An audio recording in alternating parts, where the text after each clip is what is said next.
Olá, meu nome é Marcos Eu sou a Ana. e bem-vindos a mais um episódio do podcast Concretas, onde nós temos conversas teológicas sinceras. E talvez hoje será... Não, na verdade, esse será o episódio mais importante que iremos gravar. Fortíssimo, e por que vai ser o episódio mais importante? Porque é o tema mais importante, Hum, é o assunto mais importante do mundo, que é o Evangelho. exatamente. Será que a gente não entendeu o evangelho errado em algum momento? Será? Vamos perguntar? Vamos perguntar para as pessoas aí, o que elas entendem por evangelho? Vamos lá. Vamos? Se você pudesse resumir o Evangelho em uma frase, o que você diria? Que é o plano de Deus para a salvação da humanidade. São as boas notícias. Jesus Cristo, Salvador. Nosso Salvador. Divisão. É a expansão do reino de Deus.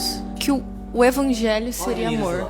O clichê, boa notícia. No sentido de que ela responde todos os nossos anseios e necessidades. No sentido de que ela dá sentido à nossa vida. O Evangelho foi a pessoa que deu o Evangelho pra gente, deu o maior amor do mundo. Um comentário bem famoso, né, que é literalmente um mendigo entregando pão para outro mendigo, então... Perguntamos para as pessoas e obtivemos muitas respostas diferentes. Desesperado, né? Desesperado. E eu até gostaria de perguntar para você, ouvinte, como que você definiria o Evangelho? Coloque aí nos comentários. Coloque aí nos comentários para nós sabermos como que você pensa ou imagina ou vê o Evangelho. Porque eu acho que tem várias formas de entender. A gente tem o evangelho enquanto singular, evangelhos enquanto plural, e aí o entendimento dos livros bíblicos que trazem a mensagem do evangelho. Então é realmente muito, muito polissêmico, tem muitos significados, né? E aí eu queria entender se a gente vai discutir hoje sobre o fato desse entendimento incorreto ser dessa polissemia ou não. Na verdade, é talvez de uma outra coisa. Vamos chegar aí. Antes de tudo, né, até queria perguntar para você, Ana, antes de começarmos, quando você foi apresentado o Evangelho, né, como que era esse Evangelho que você foi apresentado? Né? Como que você imaginava, como que você enxergava? Cara, lembrando das nossas conversas do último episódio sobre a nossa conversão, quando eu, de fato, fui para a igreja protestante evangélica, eu fui para a igreja batista e era na época do cultinho, que a gente chamava carinhosamente o culto infantil. Uhum. E o evangelho que eu fui apresentada era desse Deus que tinha criado o mundo, criado tudo, só que nós haveríamos então pecado contra ele, e ele, na sua enorme bondade e amor para conosco, então decidiria vir encarnado no corpo do seu filho, né, no caso, trazer essa mensagem de salvação, de perdão desses pecados e de união conosco novamente. E o que era para mim na época fascinante era a ideia desse Deus que nos amava tanto, que entregou o seu próprio filho, na sua deidade, enfim, que se despojou de tudo, da sua glória, para vir ficar conosco. Na minha ideia de criança, né, para vir ficar comigo. O Criador do universo está comigo, entendeu? Então era essa mensagem do evangelho que eu tinha recebido. Que não deixa de ser uma mensagem muito linda, Uhum. né? É uma mensagem muito forte, que tem aquela música em inglês, Jesus loves me, the Bible tells me, sobre Jesus me ama, a Bíblia me diz. Até hoje eu acho essa música muito bonita. Mas talvez, né, eu sempre, talvez algum tempo atrás, se alguém me perguntasse o que era o Evangelho, provavelmente minha resposta seria uma resposta um tanto genérica. Então, por exemplo, o perdão dos pecados, ou redenção, ou salvação, ou até justificação pela fé, né? Se eu estivesse numa fase meio reformadinha, talvez seria algo nesse estilo aí. E é uma resposta muito comum, inclusive de alguns pregadores, né? Se eu não me engano... Não, eu não me engano, porque eu sei que ele disse isso. O John Piper diz que justificação pela fé está no centro do evangelho. É o evangelho, de certa maneira. E outros, né? Tem até um vídeo também acredito que é do Paul Washer, ou do John MacArthur, em que eles explicam que o evangelho é o fato que Jesus tomou a ira de Deus e nós não precisamos mais ir para o inferno, onde nós naturalmente iríamos porque todo ser humano pecou, né? Talvez usariam terminologias diferentes, mas acredito eu que essa é a forma, talvez uma das maneiras mais populares de entender o evangelho. Você concorda? O que você pensa? Eu tava até refletindo aqui sobre isso, porque quando eu penso em categorias separadas. E aí eu queria entender, colocando essas figuras proeminentes aí do nosso evangelicalismo, reformado ou não, enfim. Onde que eles estariam num espectro de pensamento com relação ao evangelho e justificação pela fé? Porque ontem, vendo os vídeos que eu tinha compartilhado contigo, eu não consegui nomear. De entender assim, poxa, esse aqui acredita que é isso, esse aqui acredita que é aquilo. Aí eu queria sua ajuda assim, para entender o que cada um pensa e como que você vai contrastar com esse pensamento dos grandes nomes aí do nosso cenário evangélico. Eu acredito que estudando pessoas como Piper, MacArthur, Ferguson, entre outros, né, Paul Washer, eu acredito que para eles, na minha interpretação, né, assistindo vídeos, lendo alguns textos deles, livros, enfim, a justificação pela fé até pode ser um resumo do evangelho, porque o evangelho, de certa maneira, é, nessa visão, a notícia de que começa com uma notícia ruim, né, de que todos somos condenados, naturalmente, porque todos pecaram, Romanos 3, tanto que Paulo acho sempre começa sua proclamação do evangelho com Romanos 3, né, então todos pecaram e foram destituídos da glória de Bastante Deus. presbiteriano. Bastante presbiteriano. É reformado, né? E aí ele explica que Jesus tomou essa condenação que nós merecíamos e somos justificados pela fé, o evangelho, né? Nós não somos justificados pelas obras porque nunca conseguiríamos essas obras, né, viver conforme esse padrão, né, para conseguir a salvação. Contudo, talvez, inclusive, a gente já volta para esse ponto, mas existem outras respostas, como disse, respostas talvez mais populares, mais genéricas, fora do âmbito reformado, como, por exemplo, o evangelho é que Deus quer que você viva uma vida feliz. O evangelho é que Deus quer te dar, sei lá, prosperidade de alguma maneira, enfim. Então, eu achei interessante nós começarmos definindo o que o evangelho não é, né? Não é. Perfeito. Em primeiro lugar, o evangelho não é isso. O evangelho em si, a palavra evangelho, não é que Deus quer te dar prosperidade ou mesmo quer te fazer feliz. Acho que nós podemos concordar aí. Até os reformados vão, né, vibe Paul Washer, ele também geralmente começa explicando o que o evangelho não é. O evangelho não é que Deus quer te dar felicidade ou prosperidade, nada assim. Não quer dizer que Deus não quer que você seja feliz, mas esse não é o evangelho, né? O evangelho também não é, por exemplo, perdão dos pecados, né? A gente já vai ver um pouquinho mais sobre isso, mas não é isso necessariamente o evangelho, né? Isso talvez não é... Pode falar. Aí a gente tinha bolado essa ideia do sininho com a palavra me perdoe ou desculpe-me, pra gente conseguir interromper. Mas eu fiquei aqui pensando, será que a gente tem como definir evangelho em uma frase só? Porque assim, eu pra definir a minha concepção de evangelho, gastei aí 1 minuto e meio. Com história embutida e que passaria por todas as significações que você trouxe, que não é, mas tá ali na tangente. E aí eu queria entender se a gente tá trazendo aqui um conceito de dicionário, e aí o ideal ou não. Temos. E a gente vai chegar lá, eu prometo. A gente vai chegar lá. Mas eu queria até trazer uma provocação, né? Para as pessoas que pensam de maneira mais, talvez, teológica, talvez estejam querendo bater na tela, falando, não, o evangelho é a justificação pela fé. Aí eu gostaria de trazer uma provocação. Se o evangelho pode ser resumido na frase, nós somos justificados pela fé e não pelas obras. Se de fato isso pode ser uma síntese do evangelho, temos um grande problema. Porque Jesus não pregou isso. Mas aí que tá. Pra que sintetizar o evangelho? O objetivo, assim, você fala de comunicativo ou da nossa própria assimilação racional? Eu acredito que, sincero? não, sim, eu acho uma excelente pergunta. Porque se você olha para a própria Bíblia, ela não sintetiza o evangelho de uma maneira apenas, né?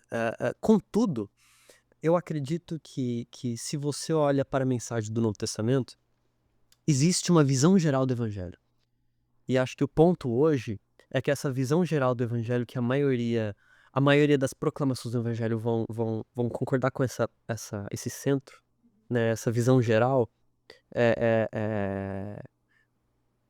existe essa visão geral. É como se fosse um círculo concêntrico, sabe? Que todos eles vão concordar em um certo ponto. Inclusive, eu nem quero que o ouvinte pense que eu tô aqui negando a justificação pela fé ou o perdão dos pecados. Não é esse o ponto, né? Justificação pela fé existe. Em alguns momentos, talvez até Jesus deixou isso implícito, mas isso não estava no centro da proclamação do Evangelho de Jesus. Esse é o ponto maior. Jesus não veio falando, eu vim trazer a boa notícia da justificação pela fé. Ele veio falando outra coisa, inclusive.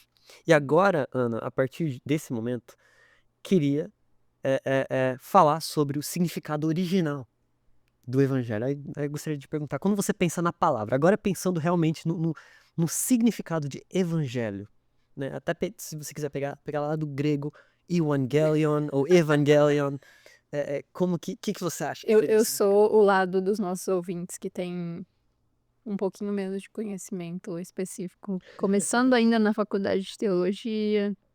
É por isso que a gente fez o nosso quadro aqui dos 2 centavos de cultura e teologia, que é onde eu vou poder dar a minha contribuição singela com mais assertividade. Mas eu tava aqui desenhando quando você falou de círculos concêntricos, porque com certeza eu não ia colocar isso depois na edição, que eu não ia ter essa habilidade. Mas entender meio que você tava falando da justificação pela fé, Uhum. perdão de pecados. Talvez não era nem. Talvez não seja a melhor analogia. Eu tava pensando assim, só pra mostrar pro nosso. Não sei se vai dar pra ver direitinho.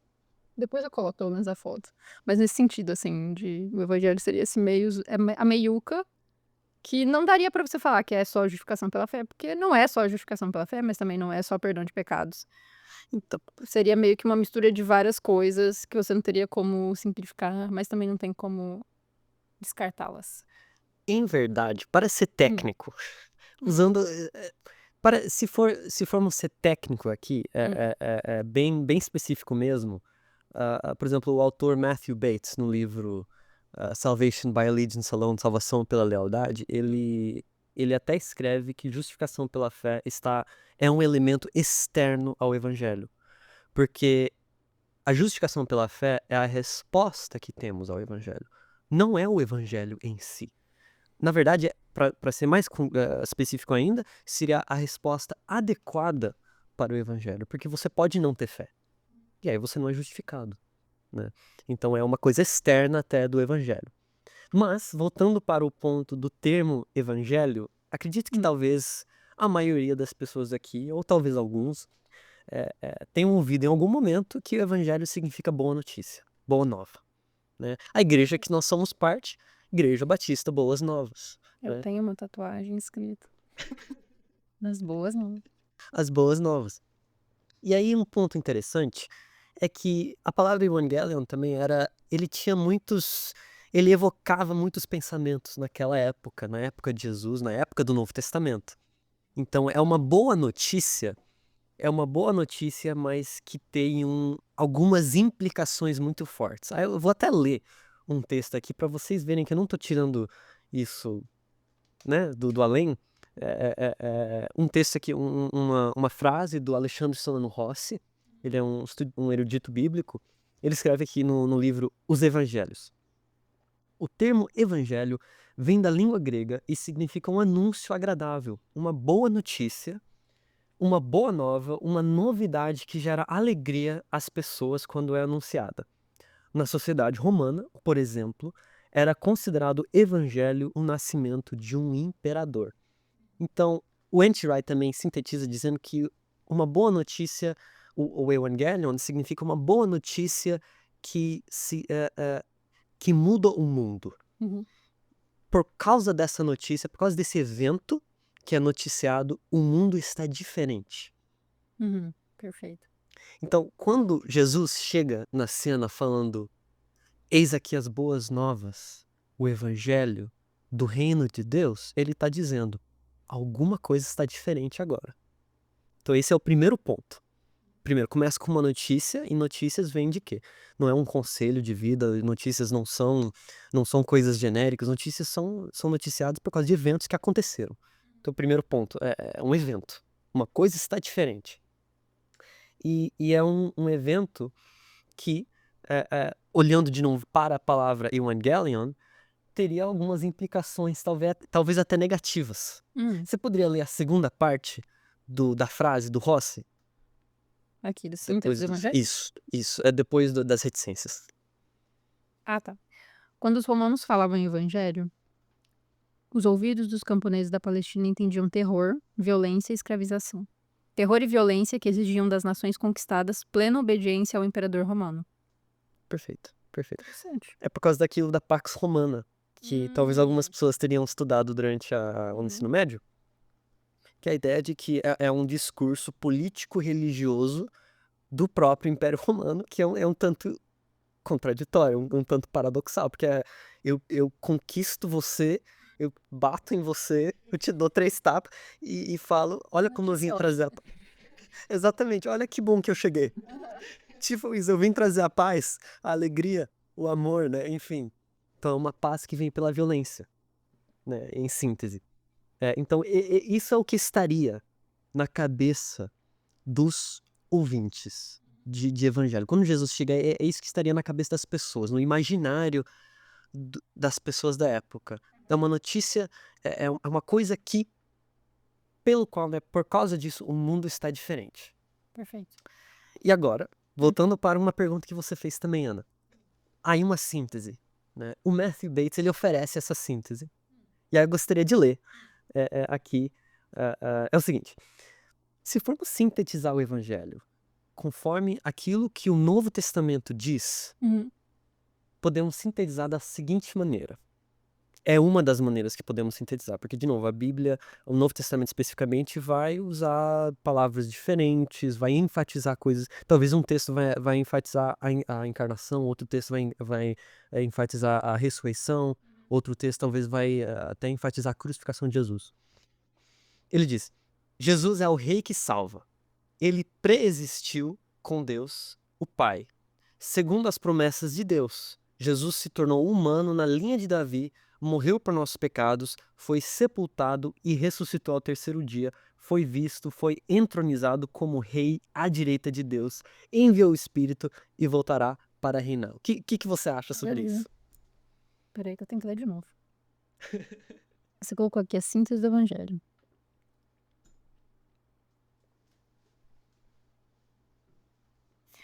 Que parece muito a ideia dos círculozinhos que eu tinha feito. Só que de outra forma. Talvez não dos círculos. Também, mas não só.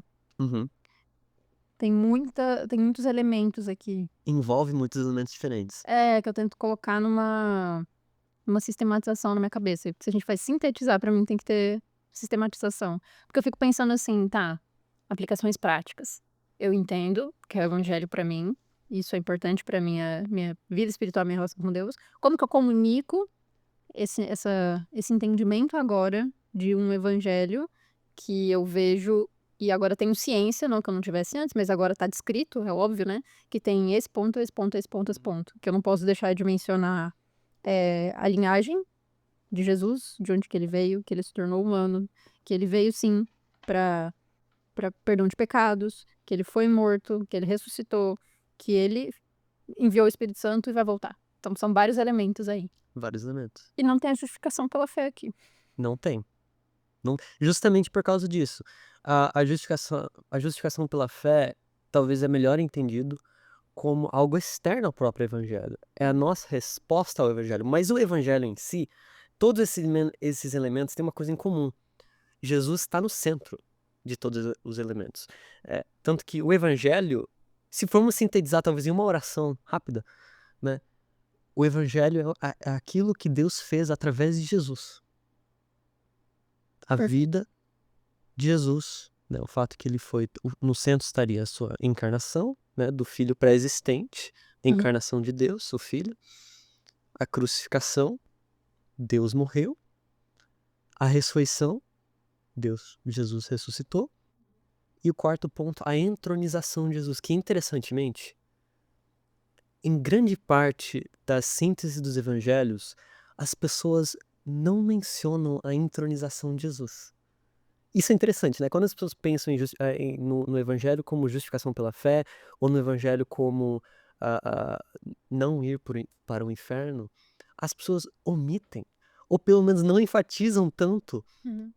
esses elementos, especialmente o elemento da entronização de Jesus, que para muitos autores como N.T. Wright e Matthew Bates, Scott McKnight, entre outros, Uhum. é o ponto central do evangelho, porque a vida e ministério de Jesus é sobre como Deus está tomando de volta o controle do mundo, está voltando ao governo do mundo. Deus está voltando a ser rei. Tem até o livro, né, o nome do livro do N.T. Wright, Como Deus se tornou rei. Então, em síntese, é isso que Deus está fazendo nos evangelhos, em seu ministério ali. Ele está falando, ó, chegou o reino de Deus e por isso está tudo diferente. Uhum. Acho que talvez também tenha. Ai, que isso aqui tá me incomodando um pouquinho. Ai.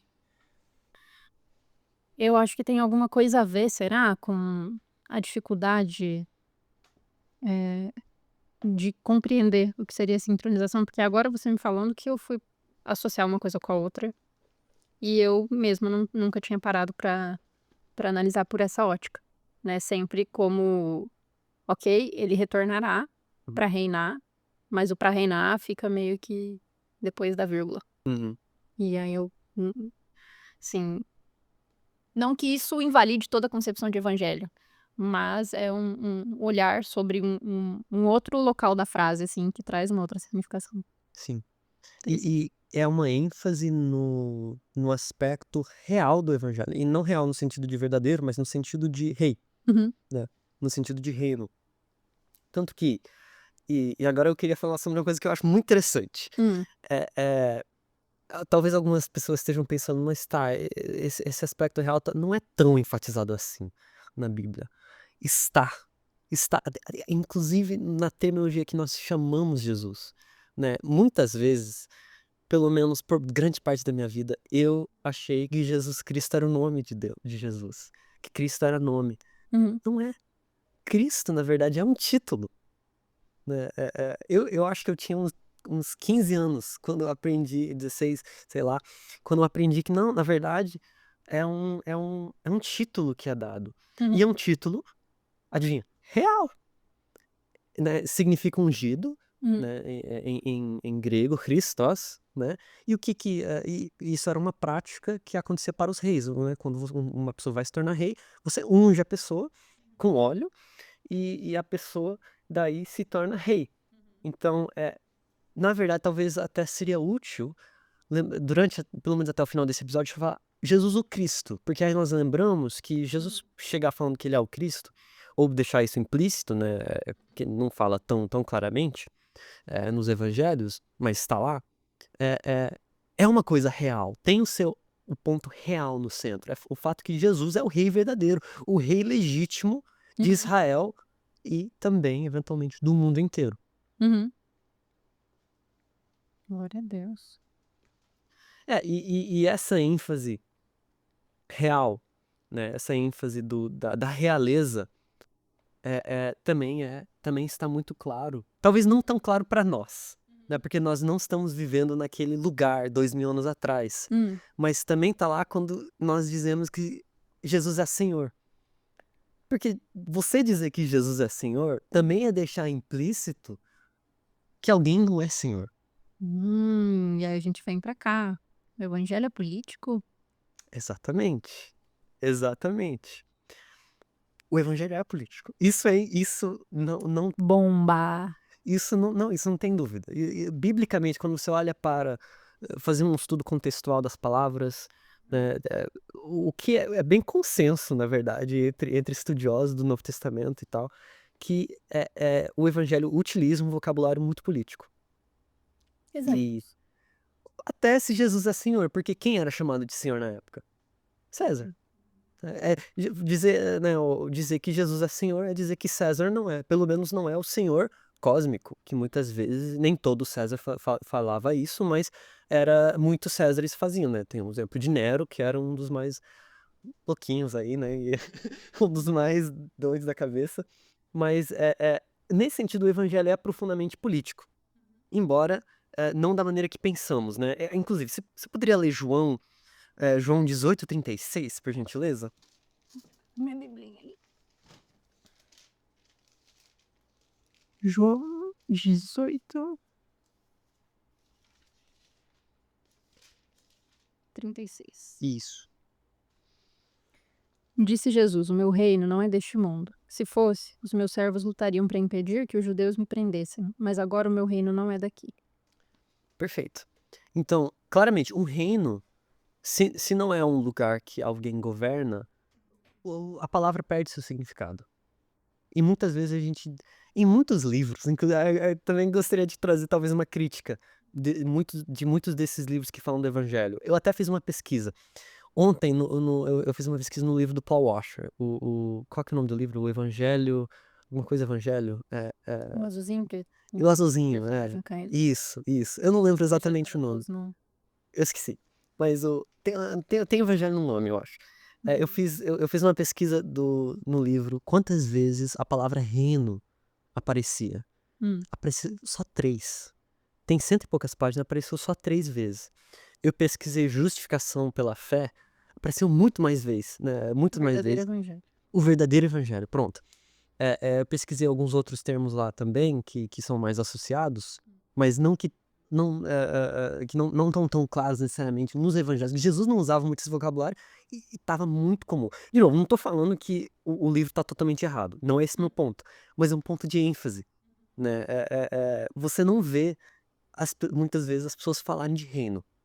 Reino não está no centro da proclamação do evangelho, embora, quando você presta atenção nos evangelhos, para Jesus está no centro da proclamação do evangelho. É o evangelho do reino, né? Do reino de Deus, do reino dos céus, que significa a mesma coisa. Mas uma pergunta aqui que me ocorre.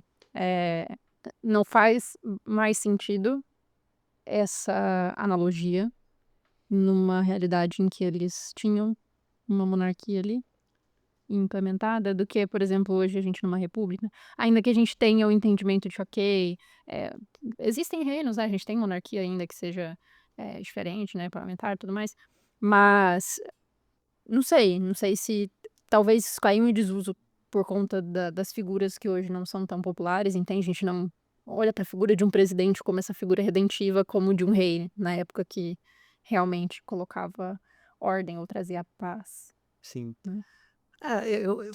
Pior que eu acho que isso é um ponto muito interessante, porque isso é um ponto de dificuldade para nós, né? Como vivemos numa república, talvez seria mais fácil para um britânico, né, entender esse lado do reino, ou enfatizar esse lado do reino, do que nós. Eu falo para gerações, inclusive, mais jovens, né, que não tiveram mais conhecimento, que vão conhecer por meio da história. Não que a gente tenha tido, obviamente a gente não tem, mas eu fico pensando se talvez a gente deixa cair isso em desuso.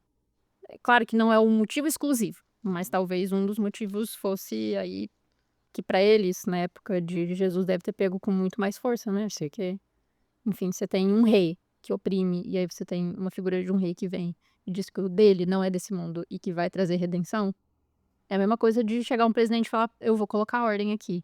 E aí faz uma lindíssima analogia com o codinome, ou enfim, do nosso antigo ex-presidente, né? Jair Messias. O Messias, né? Você não falou que o evangelho era político. Então, 2 pontinhos aí. Tem um ponto interessante de que isso é enfatizado por autores como Stanley Hauerwas, que será mencionado em episódios mais futuros. Mas ele é um teólogo anabatista americano. Ele até enfatiza em sua teologia, em suas visões, de que o reino de Deus não é uma democracia, né? Então, talvez não seja também a melhor forma tentar contextualizar, embora contextualização sempre é importante, mas dizer talvez que o reino de Deus é uma república democrática, constitucional, sabe? Então, mas sempre tem esses problemas de contextualização. Mas eu acho que o centro do vocabulário de reino, de rei, né, é que Jesus é o rei, Jesus é o verdadeiro governante Hum. do reino de Deus, e o reino de Deus é destinado para esse mundo. E até li você perguntou agora se é político, né? Até pedi para você ler aqui João 18:36, Hum. porque isso deixa muito claro que, embora o evangelho é político, não é político partidário. No sentido de, o evangelho é sim destinado para o mundo, ele tem implicações políticas, tem implicações econômicas, tem implicações para a vida concreta, né, para a vida que pessoas de fato vivem, para comunidades, para sociedades, etc., né? Mas é um reino que provém do alto. Inclusive, agora, no grego, a palavra que até Jesus usa aqui no meu reino não é deste mundo, é ek, né? Que é inclusive ekbalo, né? A música famosa, é a mesma palavra, ek, que é a partir de. Então, outras traduções até colocam: meu reino não vem desse mundo, ou não provém desse mundo. O que significa que o reino de Deus é um reino, mas é um reino que opera sob regras diferentes. Um reino totalmente diferente. Por isso que qualquer projeto político partidário que utiliza o nome de Deus está contradizendo isso aqui. Isso é inegável. Qualquer um diz que, olha, eu sou um instrumento de Deus no mundo. Irmão, tem que ler a Bíblia. Isso tem que ler João de novo, tem que prestar mais atenção, né? Tem que fazer um estudo melhorzinho ali e tal. Uhum. Mas então é político, mas não é político partidário. Perfeito. Esse é o ponto. O projeto de Jesus é para o mundo, mas opera sob regras diferentes. E agora, né, vamos fazer uma breve leitura de alguns textos, rapidinho. Por exemplo, Isaías 61, porque eu queria mostrar que essa linguagem da boa notícia que chega está presente na Bíblia como um todo, né, especialmente no Novo Testamento. Né, porque até agora eu não mostrei muita base bíblica para o que eu estou falando, só estou falando coisas. As pessoas podem simplesmente pensar: você está louco, não, ou talvez não seja louco, mas está totalmente errado. Né? Então, a partir de agora, eu queria trazer alguns textos bíblicos para mostrar que, não, gente, realmente, quando você olha para a Bíblia, até na proclamação, por exemplo, de Paulo, a gente já vai chegar lá, no centro do evangelho está o evangelho real, né? Está o fato que Jesus se tornou rei através, né, da ação de Deus. Perfeito. Enfim, você poderia ler Isaías 61, versículos 1 a 3? Com certeza. Vamos lá. O Espírito do Soberano Senhor está sobre mim, porque o Senhor ungiu-me para levar boas notícias aos pobres. Enviou-me para cuidar dos que estão com o coração quebrantado, anunciar liberdade aos cativos e libertação das trevas aos prisioneiros, para proclamar o ano da bondade do Senhor e o dia da vingança do nosso Deus, para consolar todos os que andam tristes e dar a todos os que choram em Sião uma bela coroa em vez de cinzas, o óleo da alegria em vez de pranto e um manto de louvor em vez de espírito deprimido. Eles serão chamados carvalhos de justiça, plantio do Senhor para a manifestação da sua glória. Perfeito, obrigado. Perceba o quão concreto é isso, né? Podcast concretas, olha que concreto que é isso. Jesus não tá falando, o autor aqui não tá falando, vai chegar um cara para salvar as pessoas de uma dimensão espiritual negativa, Uhum. né? Não, são coisas bem concretas isso aqui. É Deus, ele vai voltar a salvar o mundo. O mundo que nós olhamos. A má notícia, de certa maneira, tá tão visível, né? A má notícia é que pessoas estão morrendo todo dia, desigualdade, todos os problemas do mundo, né, que são diversos. A boa notícia é que Deus não é indiferente a esses problemas. E que Deus está endireitando o mundo através do que Jesus fez. Então, para provar isso, inclusive, vamos rapidinho para Mateus 4, 23. Vou até anotar uma pergunta aqui. Pode fazer. Mateus 4, 23.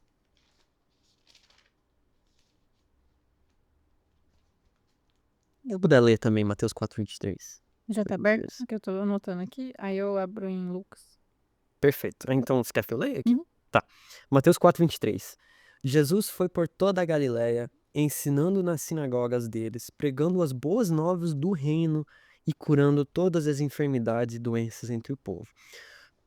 Então, aqui nós vemos que no centro, e poderíamos trazer muitos outros exemplos dos evangelhos, mas aqui nesse texto, eu escolhi esse texto especificamente porque é logo antes do Sermão da Montanha.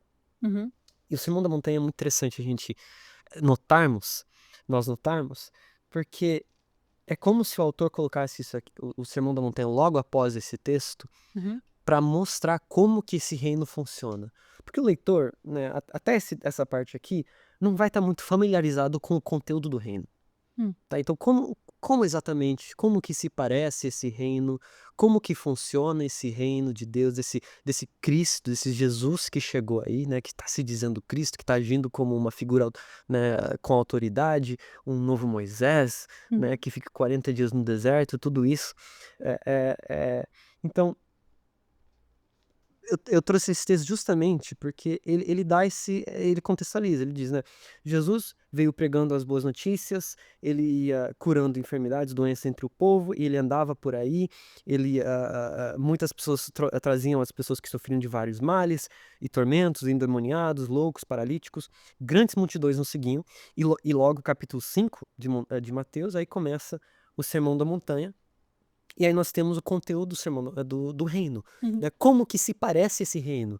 Aí Jesus diz, bem-aventurados os pobres em espírito, pois deles é o reino dos céus. Né? Bem-aventurados os que choram, pois esses serão consolados. E né, ele continua, bem-aventurados os humildes, pois eles receberão a terra por herança. Aí ele diz, vocês são o sal da terra, mas se o sal perder o sabor, como restaurá-lo?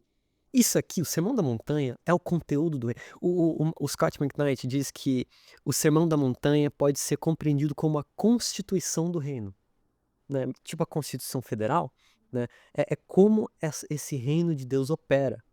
E aí você vê mais ainda porque esses projetos políticos partidários, embora não seja o tema de hoje, mas mais ainda porque esses projetos políticos partidários que utilizam o nome de Deus ou o nome de Jesus, entenderam errado. Jesus, porque Jesus aqui tá trazendo uma visão não violenta, uma visão que coloca tudo de ponta cabeça, que, para ser bem honesto, não funciona na prática, porque se um reino tentar dar outra face, vai parar de existir.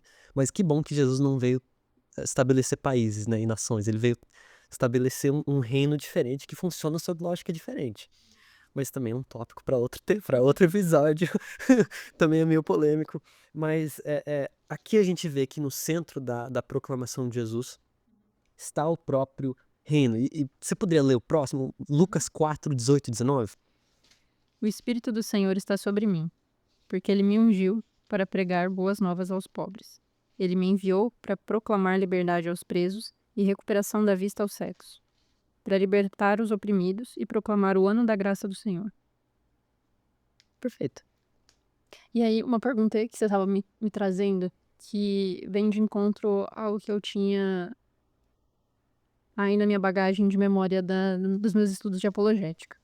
E aí, quando você me fala que Deus, ele está endireitando o mundo pelo que Jesus fez, como que isso... Assim, eu queria entender se você está trazendo isso numa dimensão puramente espiritual ou que tem aplicações em outras esferas. Porque quando a gente fala de uma das coisas apologéticas é a famigerada lei da termodinâmica.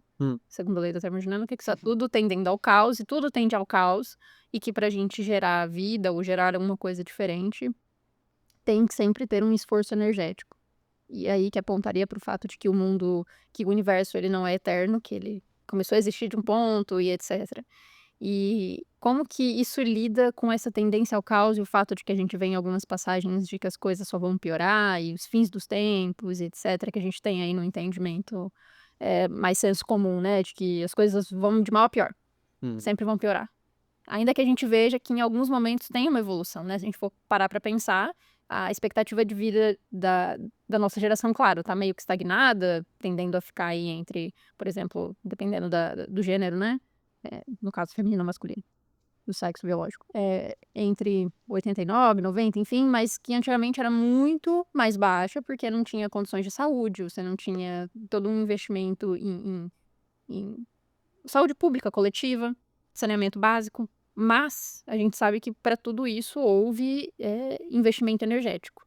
No sentido de que se a gente deixasse sozinho, a tendência seria ir pro caos. Então, não sei se eu consegui entender, Entendi. mas como que esses dois aí se coadunam?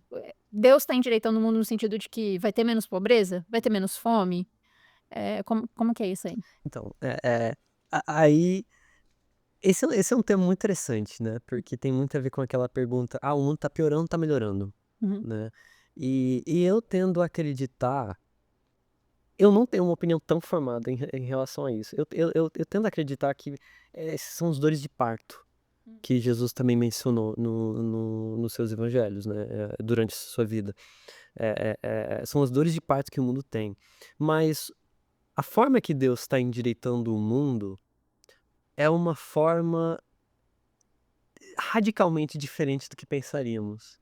E eu penso muito naquela parte em João 11, naquele texto de João 11, em que Lázaro morre e você pensa, o cara morreu ali, o que Jesus vai fazer, né? Imagina, eu me coloco às vezes no lugar de Maria ou Marta, né? Pensando, meu Deus, tudo no caos, lascou, né? Já morreu, e agora? O que eu vou fazer? Mas, e talvez esse seja o estado do mundo, né? Tudo morrendo, e a gente pergunta, o que Deus está fazendo para endireitar esse mundo se tá tudo uma bagunça e tá tudo piorando, né? Você até mencionou essa lei da termodinâmica, que é que tudo a tendência é estagnar tudo, né? Até a energia. Eu não sei como é que funciona isso, tá? Eu não sou me corrija se estiver errado, mas é a forma que eu entendo. Mas o ponto aí é o que comprova o fato que Deus está endireitando o mundo é a ressurreição de Jesus. Porque é a promessa de uma ressurreição futura. Então, não é necessariamente que tudo está justo agora, né? Jesus ressuscitou, está entronizado ao lado de Deus, né? À direita de Deus. Uhum. Porém, isso não significa que nesse momento, infelizmente, tudo está perfeito, 100%. Obviamente, basta a gente olhar em volta para ver misericórdia, está uma bagunça, né? Então, eu acho que essa pergunta faz muito sentido e tem muito a ver com até a missão da igreja, né? O que a igreja deve fazer? Nós estávamos conversando sobre isso agora há pouco, né? E eu concordo muito com o que um autor, esse mesmo que eu mencionei antes, o Stanley Hauerwas, ele diz, né, que a missão da igreja no mundo não é nem salvar o mundo, é simplesmente ser a igreja. Nesse momento, a nossa tarefa é sermos arautos, testemunhando esse evangelho através do que falamos e através do que vivemos, Uhum. de maneira radical. Viver o Sermão da Montanha de maneira radical, seguir a Cristo de maneira radical, que pode muitas vezes levar à nossa morte. Com certeza. Mas acreditamos na ressurreição futura. Então, não sei se eu respondi a sua pergunta, não sei se fez sentido, Vai. mas o ponto é, sim, o mundo vai ser endireitado totalmente. Já começou em Cristo, Jesus está reinando, mas no momento ele quer que nós anunciemos isso, vivendo isso, antecipando esse futuro, que será de fato quando ele voltar, né, estabelecer de fato, por isso tem aquela dinâmica, né, já e ainda não, que tem até em músicas do Marcos Almeida, né, meu lar está aqui, mas ainda não. Vivemos nesse já e ainda não, porque Jesus já é rei, mas no momento nós temos que anunciar que ele é rei, e podemos saber que ele é rei porque ele ressuscitou. Então, Lembra bastante agora aquela canção dos Arrais, Guerra, né? sim, exato. Não só dentro de mim, né? Porque você falou assim, olhar pra realidade, mas olhar pra dentro da gente mesmo, né? Essa guerra travada diariamente entre o bem e o mal, entre tudo, né? Que é essa antítese do já e ainda não. Exato. Presente de diversas formas, né? Exatamente. E aí eu queria trazer o último texto bíblico, que eu acho que esse será o ponto principal hoje, que quando Paulo proclama o evangelho, quer dizer, quando nós perguntamos qual é o evangelho proclamado por Paulo, É um nós evangelho diferente. então, nós pensamos que é um evangelho diferente. Eu acho que sim. Eu acho que tendemos a ver a forma que Paulo prega o evangelho de maneira diferente que Jesus prega o evangelho. Ou com uma ênfase diferente de evangelho. Tendemos a pensar no famoso Romans Road, ou talvez no português seria a estrada de Romanos. De qualquer maneira, até mencionei antes que Paul Washer, ele sempre começa com Romanos 3, na sua proclamação do evangelho. Interessantemente, se você for para o primeiro capítulo de Romanos, você tem uma explicação muito interessante de Paulo do evangelho. E aí eu vou ler aqui. Paulo, servo de Cristo Jesus, chamado para ser apóstolo, separado para o evangelho de Deus. Aí ele vai explicar o que é esse evangelho de Deus. Aqui, no primeiro capítulo, numa das primeiras frases. O qual foi prometido por ele de antemão por meio dos seus profetas nas escrituras sagradas. Então tem um aspecto segundo as escrituras, que Paulo até vai mencionar lá em 1 Coríntios 15 também. Então é a continuação da história de Israel. Acerca de seu filho que, como homem, era descendente de Davi. Tem também um ponto aí. Deus pré-existente. Ele enfatiza, como homem. Né? O seu filho que, como homem, era descendente de Davi, porque, óbvio, claramente, a segunda pessoa da Trindade não é descendente de Davi. É a parte humana. Né? A sua natureza humana. E que, mediante o Espírito de Santidade, foi declarado Filho de Deus, com poder, pela sua ressurreição dentre os mortos, Jesus Cristo, nosso Senhor. Então, até Paulo, aqui em Romanos, está falando, olha, o Evangelho é isso. Segundo as Escrituras, o Filho, né, acerca de seu filho, como homem, era descendente de Davi, mediante o Espírito de Santidade, foi declarado Filho de Deus. Interessantemente, Filho de Deus também é um título real no Antigo Testamento.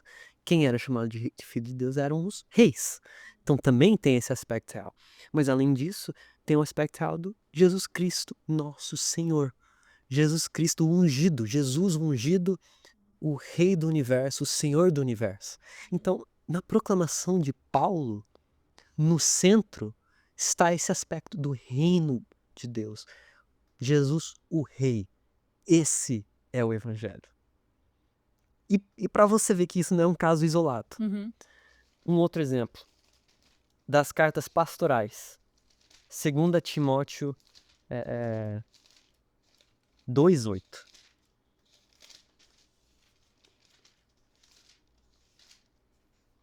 Pode ler. Lembre-se de Jesus Cristo, ressuscitado dos mortos, descendente de Davi, conforme o meu evangelho. Perfeito.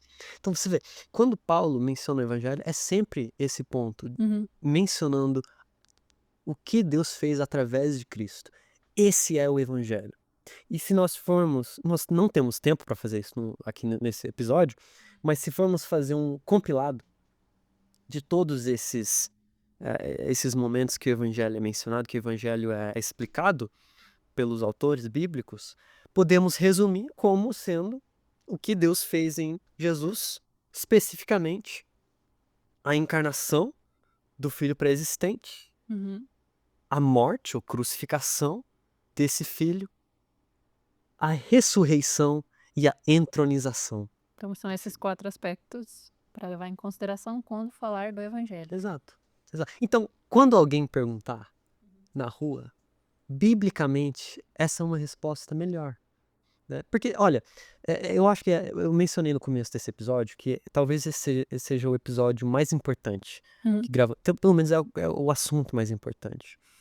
Porque, infelizmente, quando as pessoas perguntam para nós, cristãos, evangélicos, o que é o evangelho, não é geralmente essa a nossa resposta, né? Nós não vamos falar, é a vida de Jesus, é o que Deus fez através de Jesus, especificamente. Geralmente foca mais acho que no segundo e no terceiro aspecto, né? Na morte e ressurreição. Sim. Que não é ruim, tá? Eu não tô falando que, meu Deus, Mas tudo é errado. uma resposta incompleta. É uma resposta incompleta. É uma resposta reducionista. Porque, inclusive, essa é uma resposta muito boa. Eu temo que a maioria das respostas seriam tipo perdão dos pecados, justificação pela fé, que, de novo, não é que isso não é verdade. São coisas verdadeiras, mas não são o evangelho, não é a boa notícia em si. A boa notícia é que Deus está tomando de volta as rédeas do mundo através do que ele fez em Cristo, né, em Jesus o Cristo. Então, isso muda tudo. Isso muda tudo porque, até como mencionamos reino, até entramos rapidamente na questão política, significa que o evangelho é concreto.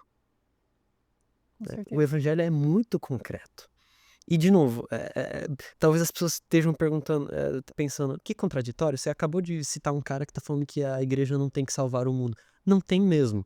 Uhum. Não é essa a missão que nós temos enquanto igreja, salvar o mundo. De verdade, eu não acredito nisso.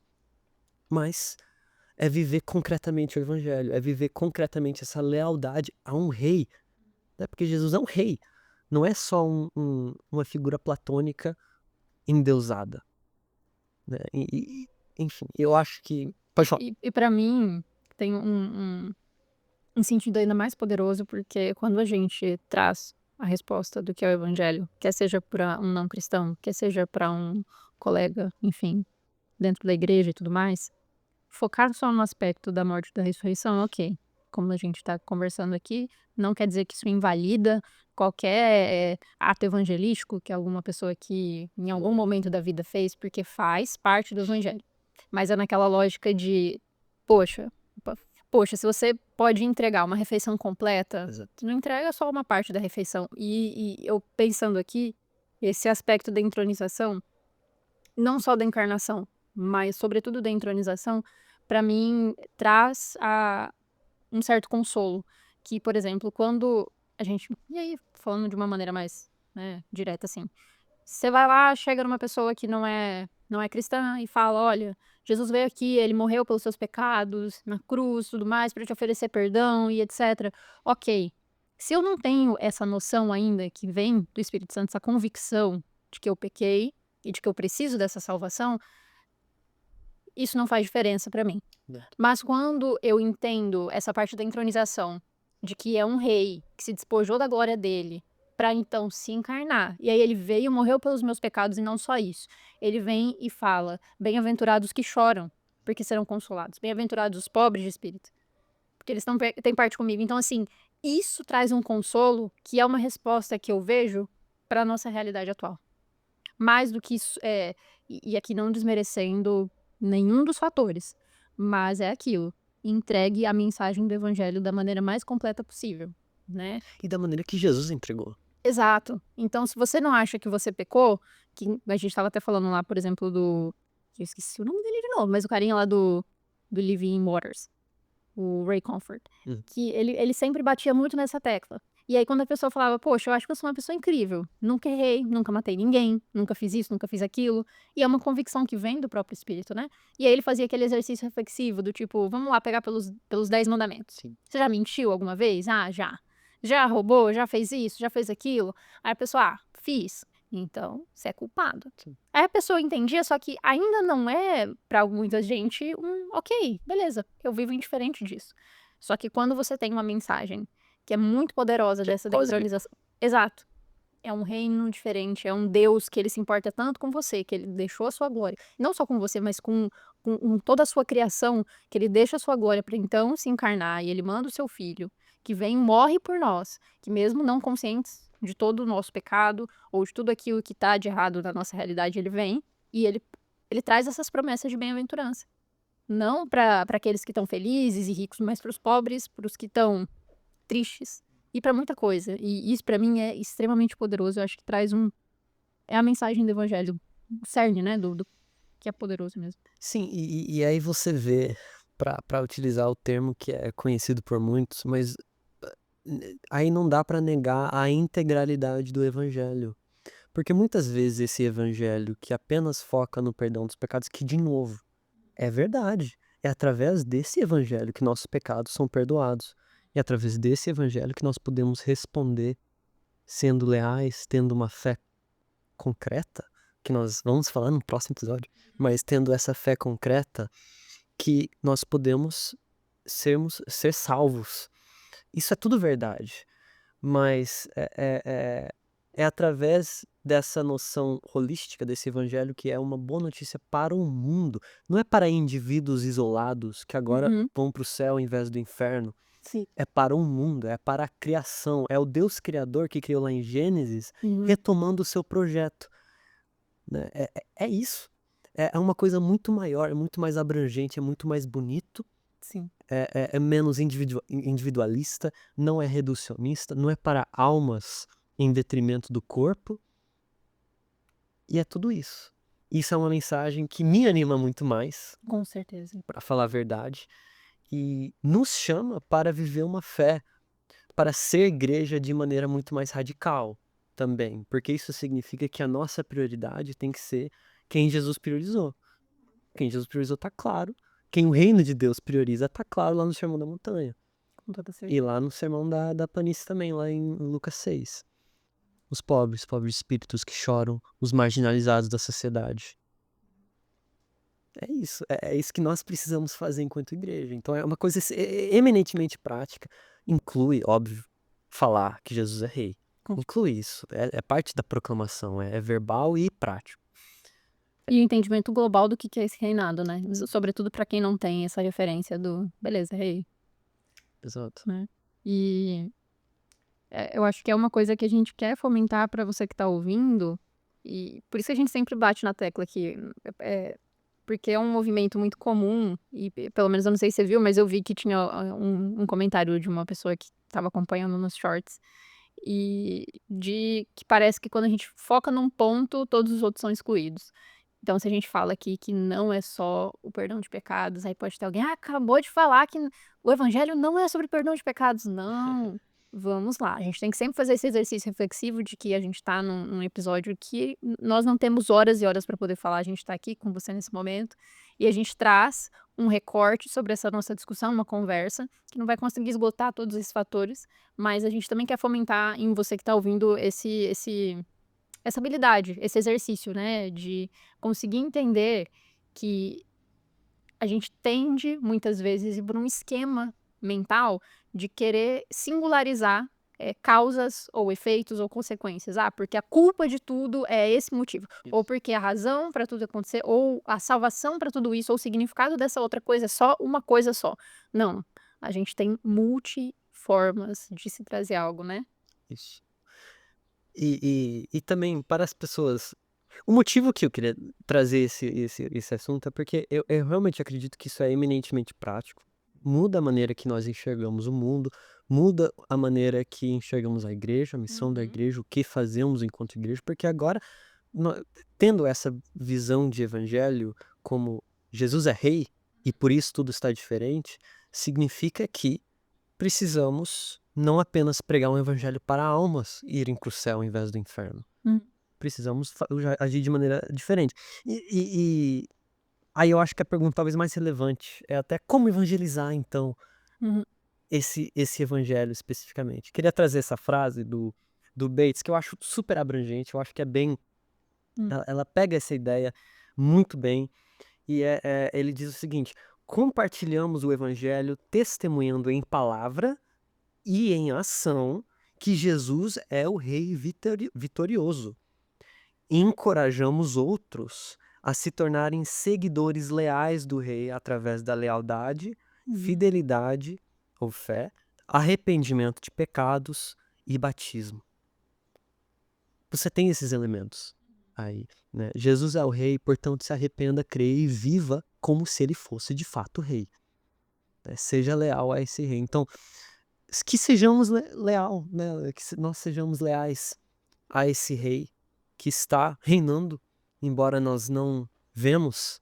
Tem aquela música do Nick Cage, que é o cantor da música do Peaky Blinders também, e a letra é muito bonita. Eu vou tentar fazer uma tradução para o português, mas em inglês é there is a kingdom, there is a king, he lives without and he lives within, né? Existe um reino, existe um rei, ele mora dentro, ele mora fora. Dentro de nós e fora também. Ele é um reino que abrange todos esses aspectos. E o autor, né, o escritor dessa música nem é crente, né? Ele nem é cristão, mas ele abrange muito bem essa ideia de que Jesus é o rei, ele mora dentro de nós, ele nos ajuda a ser leal a ele, e através dele que nós podemos viver e sermos fiéis, seguidores fiéis desse rei, súditos desse rei. Com todo prazer. Glória a Deus. É isso? Tem muito mais coisa que eu gostaria de dizer. Mas temo que nós já esgotamos o tempo. Acredito eu. Então, a palavra tá contigo. Fazer a nossa oração final, que eu tava até aqui com meu livrinho de oração comum, porque tem uma oração que me lembrou muito bem, que eu acho que encaixaria para essa finalização de conversa. E aí convido vocês aí a orarem conosco, onde e quando vocês estiverem. Amoroso Deus, que pelo seu evangelho, na morte e na ressurreição de teu Filho Jesus Cristo, nos libertaste do domínio do pecado. Concede que vivamos como novas criaturas, em retidão e santidade todos os dias de nossa vida. Pelo mesmo Jesus Cristo, nosso Senhor, que vive e reina contigo e com o Espírito Santo, um só Deus, agora e sempre. Amém. Amém. Isso. A gente se vê no próximo episódio.